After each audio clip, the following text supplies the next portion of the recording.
Dans la première partie de cette série de vidéos, nous avons parlé de comment la Bible a été composée, qu'est-ce qu'est la Bible exactement et puis quels en sont les auteurs. Et finalement, la question cruciale, c'est est-ce que la Bible est la parole de Dieu? Quand on parle de la Bible, la plupart des gens disent souvent c'est un vieux livre qui est poussiéreux, qui est dépassé. Alors je leur pose cette question. Est-ce que vous l'avez lu? Et là aussi, dans la plupart des cas, les gens disent non, on ne l'a pas lu. Ou alors on a lu juste une petite idée de ce qu'elle enseigne. C'est dommage. Il faut reconnaître que beaucoup de personnes, encore aujourd'hui, ont la Bible chez eux mais ne la lisent pas. Du fait peut-être que s'ils trouvent quelques passages un peu difficiles à comprendre, et du coup ils se disent bon, en tombant sur ces passages, ça montre encore une fois que c'est un livre dépassé ou ancien, qui n'est plus très d'actualité. Alors le célèbre écrivain Mark Twain a dit ceci: dans la Bible, ce ne sont pas les passages difficiles ou que je ne comprends pas qui me chagrinent, ce sont ceux que je comprends. Et je trouve cette citation intéressante parce que finalement, lorsqu'on connaît le message de la Bible et le contenu de la Bible, on se rend compte que son message, le cœur de son message, il est limpide.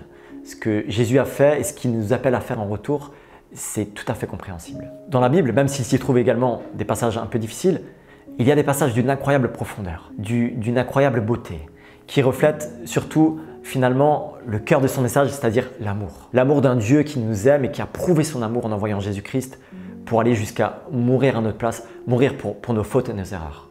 Et qui a prouvé également sa victoire sur le mal au travers de la résurrection de Jésus-Christ. Et je vais simplement vous citer, pour commencer cette vidéo, deux passages, juste pour que vous puissiez avoir un petit aperçu, peut-être si vous découvrez ces vidéos et que vous ne connaissez pas très bien la Bible. Je vous invite à vous laisser surprendre par ces passages. Le premier se trouve dans l'Épître aux Romains, au chapitre 8, les versets 37 à 39, et ils disent en effet « J'ai l'assurance que ni la mort, ni la vie, ni les anges, ni les dominations, ni le présent, ni l'avenir, ni les puissances, ni la hauteur, ni la profondeur, ni aucune autre créature ne pourra nous séparer de l'amour de Dieu manifesté en Jésus-Christ notre Seigneur. » Le deuxième passage se trouve dans la première épître de Jean, au chapitre 4, versets 8 à 11. « Celui qui n'aime pas n'a pas connu Dieu, car Dieu est amour. Voici comment l'amour de Dieu s'est manifesté envers nous.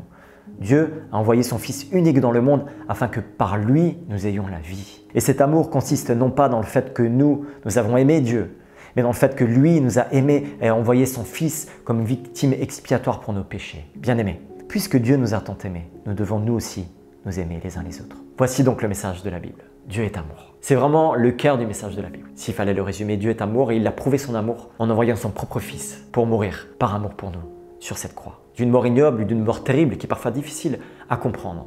Mais lorsqu'on saisit finalement ce que la Bible enseigne également sur le cœur de l'homme, on comprend pourquoi il a dû trouver une solution pour nous tirer de là. Et il nous invite à l'aimer en retour et le signe de ceux qui lui appartiennent, c'est l'amour. Ceux qui aiment leur prochain, ceux qui aiment, ce sont ceux qui sont ses enfants.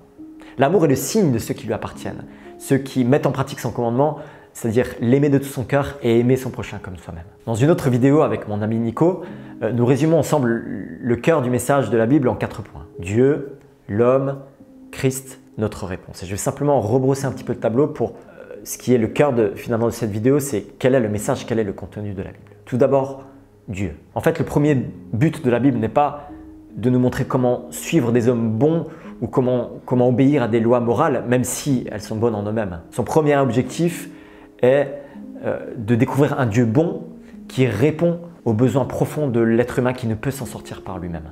La Bible parle d'un Dieu bon, mais elle parle également du problème de l'homme.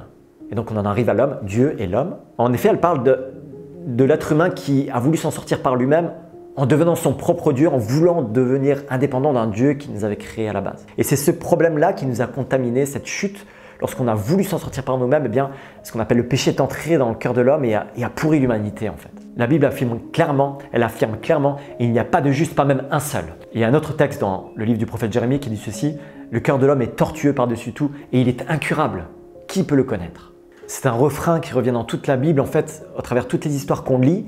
Ça peut paraître un peu déprimant, mais finalement, nous-mêmes, bien des siècles plus tard, on s'identifie à ces personnages et finalement à ce cœur de l'homme qui est tortueux et ces mécanismes, ces troubles qui reviennent encore aujourd'hui et qui font souvent encore aujourd'hui la une de l'actualité. Le fait que des hommes et des femmes réputés dans la Bible et qui sont représentés comme étant des modèles ont chuté, ont failli, ont fait des erreurs, comme j'explique aussi dans la première vidéo, eh bien tout cela nous montre que ce problème dans le cœur de l'homme, il était récurrent en fait dès les temps anciens et qui nous poursuit et qui continue encore de pourrir l'homme jusqu'à aujourd'hui. C'est une vérité très importante dans la Bible qui ne doit pas nous désespérer mais qui doit nous pousser à nous tourner vers Dieu qui lui donne une solution concrète à ce problème. Écoutez, ce que dit la Bible à ce propos dans Romains, chapitre 5, verset 8. Et voici comment Dieu prouve son amour envers nous.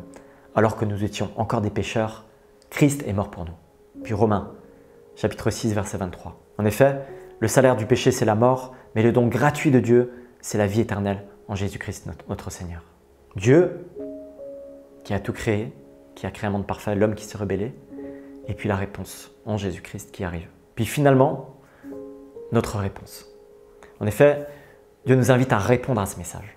Et cette réponse, c'est la réponse de la foi. C'est là où notre foi est en action, c'est simplement de croire ce message, de croire ce que Dieu a effectivement fait au travers de Jésus-Christ et de croire également ce message qui dit qu'il y a un problème, que par nous-mêmes, même par nos bonnes œuvres, même si on croit qu'on est des bonnes personnes, on n'arrivera jamais vraiment à rétablir, à gérer nos conflits, les conflits qui se passent dans nos cœurs, dans nos têtes, dans nos esprits, et qu'on a besoin de cette solution que Dieu nous donne en Jésus-Christ. Et donc si on veut vraiment être honnête avec nous-mêmes et que notre recherche est sincère, Dieu se laisse trouver. Et le meilleur moyen pour le chercher, pour le trouver, c'est cette parole qu'il nous a laissée et ce message essentiel et pertinent qui se trouve dans la Bible. Jésus affirme également dans Jean chapitre 7, « Si quelqu'un veut faire la volonté de Dieu, il saura si mon enseignement vient de Dieu ou si je parle de ma propre initiative. » Et puis un autre texte dans le livre des Chroniques qui dit « L'Éternel examine tous les cœurs et discerne toutes leurs intentions. Si tu le cherches, il se laissera trouver par toi. » Et donc ce qu'on aimerait t'inviter au travers de cette vidéo, c'est de découvrir par toi-même quel est le message de la Bible. Dieu a parlé dans l'intention d'être compris, nous dit John Stott. Donc sa Bible et sa parole est accessible, on peut découvrir par soi-même le message. Et donc comme je l'ai dit au début de cette vidéo, malheureusement beaucoup ont la Bible, ou ont la possibilité de la lire mais ne la lisent pas. Et ma question pour toi est ceci, c'est peut-être que tu as entendu des bribes de ce que Jésus a fait, de quel est le message des chrétiens, de ce que la Bible enseigne. Ma question c'est, est-ce que tu as lu par toi-même? Est-ce que tu as déjà lu par toi-même un des 4 évangiles qui racontent la vie et l'histoire de la vie de Jésus? Si tu ne l'as pas fait, je t'invite à le faire par toi-même et à découvrir par toi-même son histoire. Qu'est-ce que Jésus est venu enseigner? Qu'est-ce qu'il est venu faire? Et en fait, c'est un peu ce que nous faisons au travers de notre chaîne YouTube. C'est finalement, au travers de cette chaîne, on veut montrer, expliquer comment Jésus répond finalement aux problèmes de l'homme et même aux problèmes actuels de l'être humain, à ce qu'il vit. Et on essaie d'expliquer avec les mots d'aujourd'hui finalement qu'est-ce que contient ce message. Vous pouvez aller faire un tour sur la chaîne si vous la découvrez. Il y aura différentes thématiques qui expliquent finalement même comment Jésus répond sur les thématiques des pensées suicidaires, sur la dépression, sur des questions aussi de matérialisme. Bref, on essaie vraiment de montrer, d'expliquer que oui, aujourd'hui encore, la Bible parle avec des mots clairs et elle répond aux besoins profonds du cœur de l'être humain.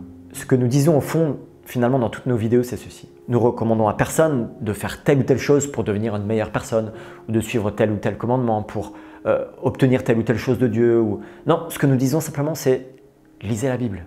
Découvrez par vous-même. Nous, en fait, on observe ce que la Bible enseigne, on la découvre, on l'explore, on l'étudie pour finalement la transmettre et partager ce qu'elle enseigne aujourd'hui encore à notre époque. On essaie de l'expliquer avec nos mots, avec les mots d'aujourd'hui parce que son message est tellement merveilleux. Et donc ce qu'on aimerait dire à travers cette vidéo, c'est si vous ne connaissez pas son message, allez découvrir par vous-même. Vous savez, vous avez beaucoup de choses qui sont dites aujourd'hui avec Internet et vous allez peut-être découvrir même des gens qui parlent de Dieu et qui vont vous dire des choses surprenantes ou alors qui vont vous brosser dans le sens du poil et qui vont vous donner plein d'espérance, plein de promesses et tout ça. Ce que je vous invite à faire même dans ces cas-là, c'est vraiment de découvrir par vous-même. On a la chance aujourd'hui d'avoir la Bible en numérique, de pouvoir la télécharger sur des applications et de pouvoir découvrir par soi-même et c'est ce que je vous invite à faire. Avant d'écouter tout ce qui passe sur Internet, même moi j'utilise ce biais-là, eh bien nous c'est ce qu'on a fait en fait. Simplement, c'est de vérifier par vous-même ce que la Bible enseigne. C'est un trésor, elle transforme, elle change des vies. Et si vous retrouvez des gens qui vous disent qu'il faut obéir à tel et tel commandement et suivre une personne ou suivre des formes de dogmes et tout ça, vous risquez de tomber dans une nouvelle religion et finalement dans une nouvelle idole qui va vous plonger dans autre chose que ce que Jésus a vraiment enseigné. C'est ce que j'explique aussi dans une autre vidéo sur Jésus et la religion. Et puis finalement, j'arrive à la conclusion de cette vidéo et à la question la plus importante. En fait, j'aurais aimé la poser au début, mais j'ai préféré passer sur la partie historique et sur la partie de qu'est-ce que la Bible enseigne, quel est son message essentiel, avant d'arriver à cette question parce que pour moi, c'est la plus importante, mais elle peut paraître un peu un raccourci pour certains. La question est celle-ci. Qu'est-ce que ça change dans ta vie de lire la Bible? C'est une question qu'on m'a posée, c'est une question que je me suis posée. Finalement, c'est bien, les textes sont intéressants, il y a une authenticité qui est extraordinaire face aux manuscrits bibliques, il y a une cohérence dans l'ensemble de son message, il y a une beauté dans son message, il y a une profondeur, il y a une réponse, il y a un message qui est là, mais finalement, qu'est-ce que ça change dans ma vie? Et c'est la question que j'aimerais te poser. Toi qui suis peut-être une religion, toi qui n'es pas religion, toi qui es athée ou quoi, quel est le sens de ta vie? Et moi, en fait, je me suis posé cette question même quand quand j'ai vécu des miracles, même quand j'ai vécu des choses, quand j'ai crié à Dieu, quand je suis sorti de mon trou lorsque j'étais adolescent, que j'étais dans la délinquance, que Jésus est venu me sortir de là, j'ai lu la Bible et j'ai dit finalement qu'est-ce que ça change de ma vie. Et puis je suis tombé sur ce passage que je vais te lire maintenant. Il se trouve dans Jacques au chapitre 1, au verset 22 à 25. Et il dit ceci. « Mettez en pratique la parole et ne vous contentez pas de l'écouter en vous trompant vous-même par de faux raisonnements. En effet, si quelqu'un écoute la parole et ne la met pas en pratique, il ressemble à un homme qui regarde son visage dans un miroir et qui, après s'être observé, s'en va et oublie aussitôt comment il était. Mais celui qui a plongé les regards dans la loi parfaite, la loi de la liberté, qui a persévéré, celui qui n'a pas oublié ce qu'il a entendu mais qui se met au travail, celui-là sera heureux dans son activité. » Et en fait, moi, je lisais la Bible, j'avais 18 ans et demi, je m'étais tourné vers Jésus parce que j'avais vécu un miracle, j'explique dans la vidéo que vous pouvez trouver ici si ça vous intéresse. Et puis quand je me suis converti, quelques semaines après, moi j'ai lu la Bible en entier, je voulais connaître son message. Et quand j'ai lu ce texte, j'ai dit ok, ce texte il dit que si on prend au sérieux la parole de Dieu, si on prend au sérieux ce que la Bible enseigne et qu'on le met en pratique, on deviendra heureux. Et finalement, les choses deviendront positives dans nos vies. Et il y a des choses qui vont s'ouvrir et on deviendra heureux dans notre activité. Et j'ai dit ok, alors je vais voir si c'est vrai. C'est très logique, très simple dans ma tête. Et au-delà du miracle que j'avais vécu, j'avais besoin que ça devienne concret dans ma vie. Et donc j'ai commencé à étudier, à lire et à vouloir comprendre la parole. Et puis j'ai commencé à la mettre en pratique pour voir si ce qu'elle disait là, c'était vrai. Et je vais vous dire, ce qui s'est passé, c'est que ce verset est devenu réel dans ma vie. Il est devenu concret en fait. Petit à petit, eh bien, les choses ont commencé à s'ouvrir dans ma propre vie. J'ai commencé à être heureux dans ce que je faisais. J'ai commencé finalement à devenir la meilleure version de moi-même. Et c'est vraiment ce que je veux partager. C'est que quand j'étais sans Dieu, quand je voulais faire les choses par mes propres forces, essayer de trouver le bonheur dans le matérialisme, je sais pas, dans l'argent, dans les choses égoïstes un petit peu, eh bien, je m'enfonçais dans des difficultés, dans des tourments. Alors je ne dis pas que tout est mauvais dans les choses dans le matérialisme, dans les choses de ce monde, mais simplement, je n'avais pas finalement trouvé ma véritable identité. C'est seulement quand j'ai commencé à étudier profondément la Bible et à la mettre en pratique que finalement, je suis devenu ce que le Créateur voulait faire de moi. C'est lui qui me connaît parfaitement. Et finalement, j'ai commencé à devenir ce pourquoi j'ai été créé. Et je suis devenu la meilleure version, l'Olivier finalement, qui était celui qui a été créé par Dieu à la base. Et vraiment, je suis devenu la meilleure version de moi-même. Et si je dis ça, c'est que, eh bien, si ça s'est passé pour moi, ça peut aussi se passer pour toi. Et petit à petit, bien, il y a cette connexion qui s'est passée, il y a cette intimité avec Dieu que je peux vivre qui est formidable. Et aujourd'hui encore, je peux raconter plein de choses que j'ai pu vivre avec Dieu parce que j'ai mis sa parole en pratique. Il y a aussi des épreuves, il y a aussi des questionnements, des doutes parfois et des choses difficiles dans la vie, mais au travers de sa parole, je me suis toujours accroché et j'ai persévéré, comme le dit ce texte.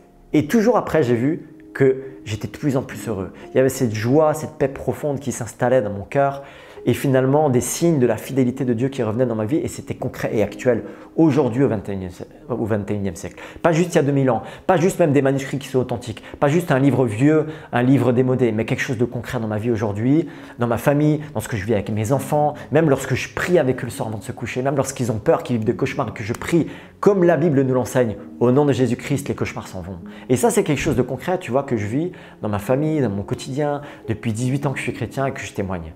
Et je veux simplement t'inviter à le faire par toi-même.